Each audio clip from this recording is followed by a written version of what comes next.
Hello, how are you all? I hope you're doing well. I stumbled upon a very interesting article in the Wall Street Journal, and that's what I want to talk to you about today. And it's sort of, if you watch the video I did Monday on Demi Lovato, we talked about a study in there at the end, and it sort of ties into this. So we'll get to that in a minute.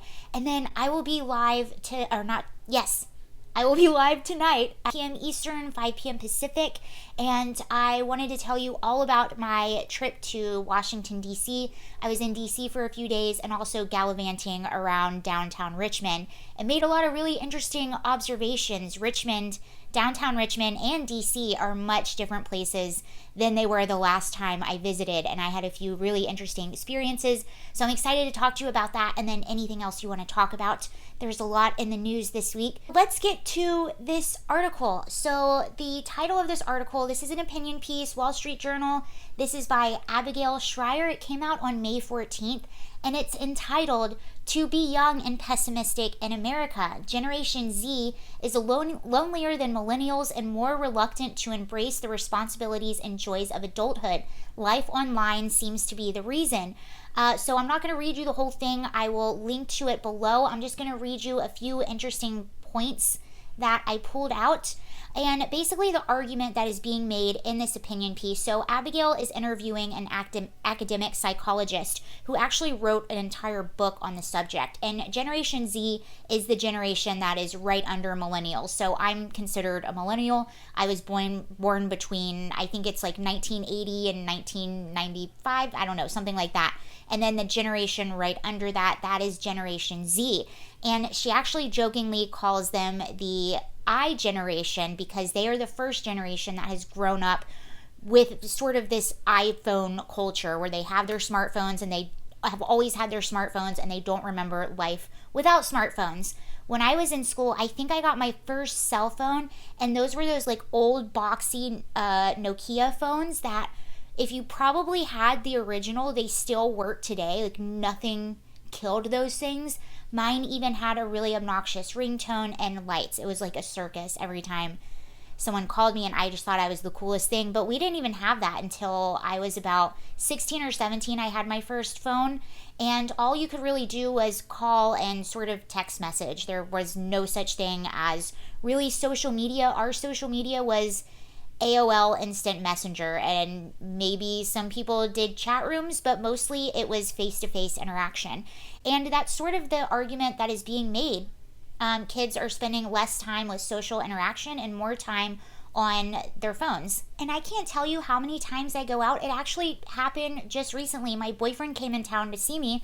I'll tell you two stories. One, he told me when I was getting him from the airport, he goes, "I saw this thing happened with a father and son right in front of me," and he goes, "It absolutely broke my heart." It was this young boy, he was probably about 12, and his dad was sending him off on the plane, like sending him through security. And it was this kid's last moments with his father. He was flying by himself, and the dad was on his phone the entire time. They didn't talk, they didn't communicate, and when it was finally time for the boy to leave and go through security, he looked back at his dad to try to say goodbye, and his dad did not even notice that. He was still on his phone. Another thing that happened, and again, this was with my boyfriend over the weekend, we were eating out at a pizza place, and at the table right next to us, when I say next, I mean 6 feet away.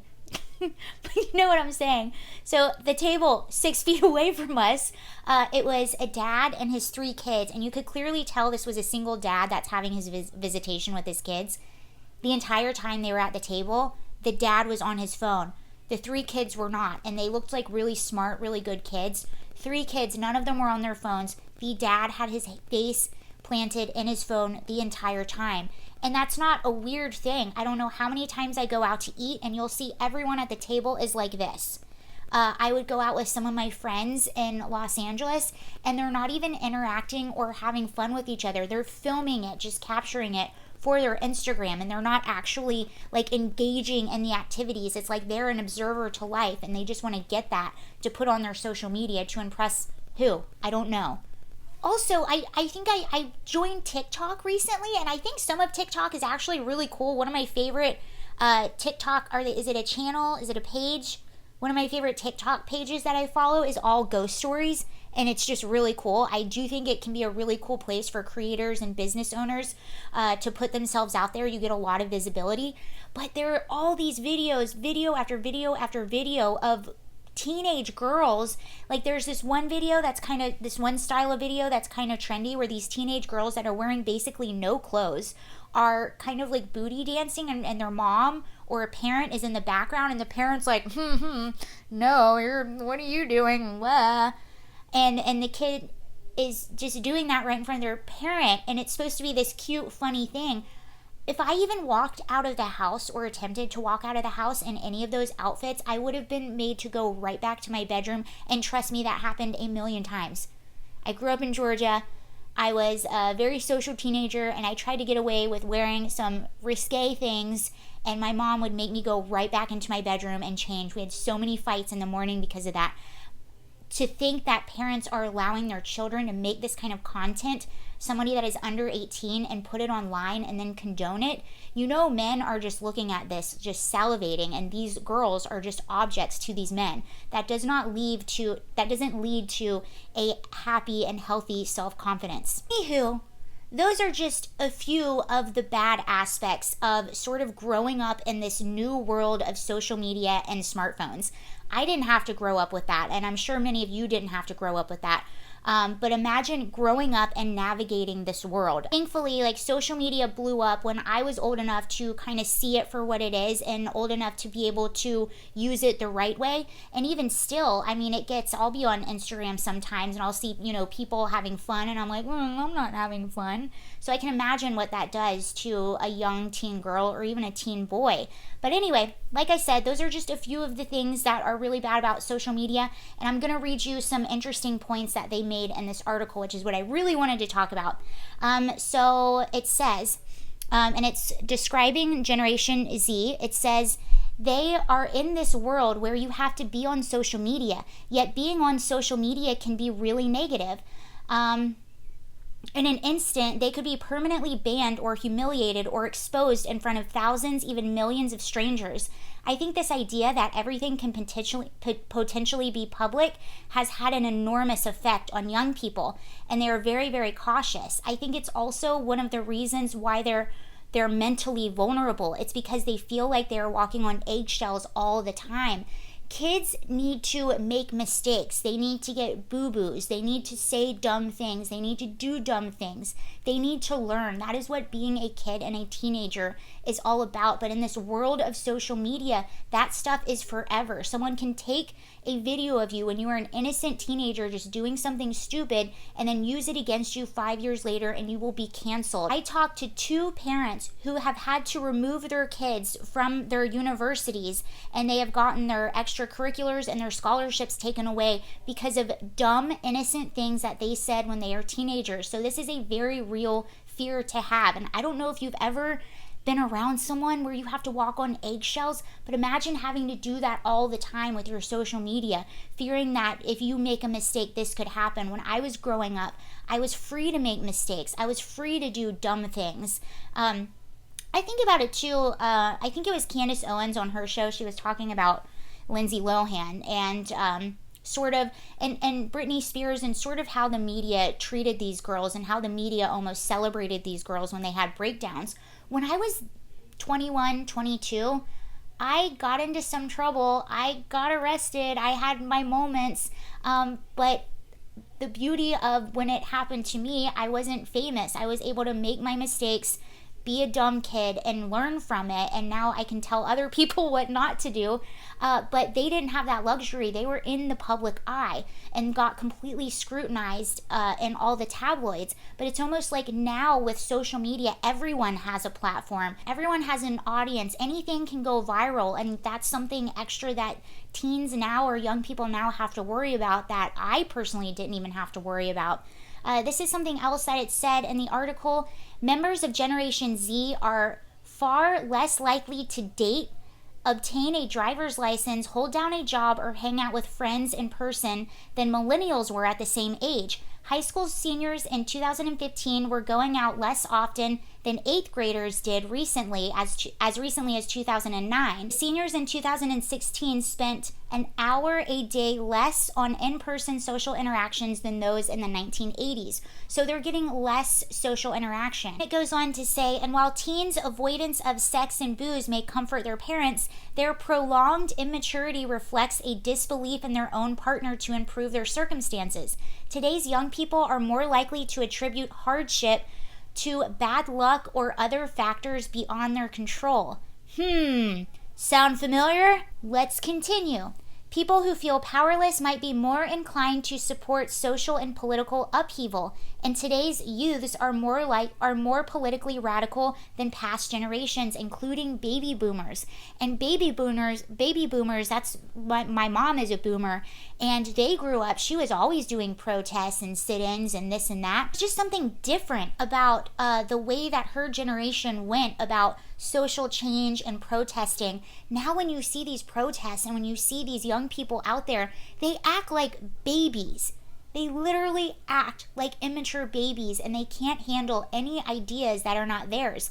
And this article actually even brings up college professors, talking about how college professors will cancel any ideas that might be harmful to kids, and then kids will go out protesting, trying to cancel speakers that have diversity of thought. And this actually makes kids even more mature by not being able to handle adversity, not being able to handle debate.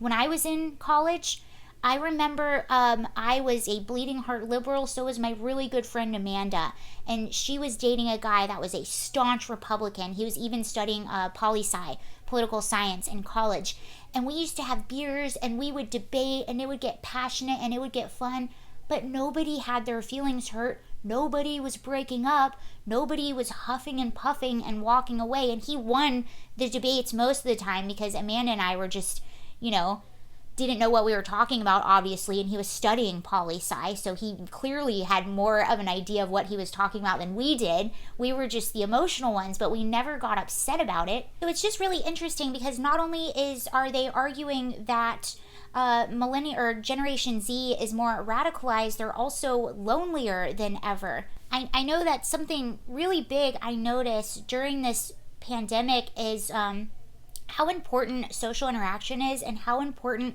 a sense of community is. And you notice we're going to church less and less and less. The less you are around groups of people, the less that you have common things that bring you together, the more lonelier you are, and then the more susceptible you are to radicalization. And I honestly think that there is an argument to be made. We brought up recently in the Demi Lovato video a Pew Research study that showed that 50% of white liberal women have some kind of mental issue. They have anxiety or depression or something else. When you compare that to only 27% of women who are Republican or conservative, which that's still a very high number, but I do think there is something significant there. Look at Republican versus leftism right now, or I don't even want to say Democrat because I think I'm talking about people on the far left. The mentality of a Republican or a conservative is family values, church or sense of community, things like that, self-starting, personal responsibility, all of those things. As women that are super liberal tend to have a grievance about everything and think that the government should be solving their problems or someone else should be solving your problems. And that is going to lead to a life of even more frustration because nobody can fix what's inside of you except for yourself. Unfortunately, our politicians, and they do it on the extremes of both sides, but I'm just going to argue it's more extreme on the far left side right now, just because those values are different. But I think our politicians and our media, they tap into that anxiety, they tap into that anger, they tap into not wanting to take responsibility for yourself, and they're like, oh, we can help you. I know exactly why this is happening. You're unhappy because of that person or because of that group of people or because of that politician, and that just breeds all of this radicalization. Our kids need adversity, they need diversity of thought, they need to understand how to debate people and how to have difference of opinion, and do it in a way where you're not getting your feelings hurt or you have to get rid of all your friends because you don't agree politically. And they need parents. Like, where are the adults? Where are the adults for these kids being on social media all the time? Where are the adults for these young girls on Instagram? Where are the adults when our young radicalized people are burning down buildings and looting stores? Where are the adults when our young men are resisting arrest, putting themselves in dangerous positions? Where was the adult when that little boy was at the airport with his dad? Where was the adult when the other dad was out to lunch with his kids, and instead of having a precious, nice memory with them, he's on his cell phone? Where are the adults when somebody can take a video clip of another person who is a teenager and use that to get that person kicked out of college, and to get that person publicly humiliated? Where are the adults to say that this is not right? Where are the adults at these college campuses to say, you know what? It is healthy to hear an opinion that's different than yours. So maybe you should go and actually listen to that person before you have a riot and break things and hurt people. Where are the adults? I don't know where they are.